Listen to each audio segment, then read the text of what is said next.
goles é un pase que me pon en profundidade Jorgito, que sempre está atento cando rompo as espaldas, intento picarlle ao porteiro, toca un pouquiño e despois quedo solo contra a portería e, bueno, gol así de medio chileno, non?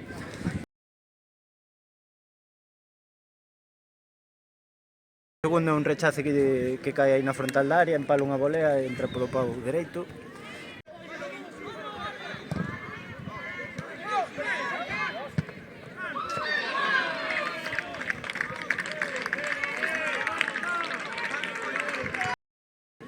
E o terceiro, bueno, cedeume Breixo tirar o penalti e gol.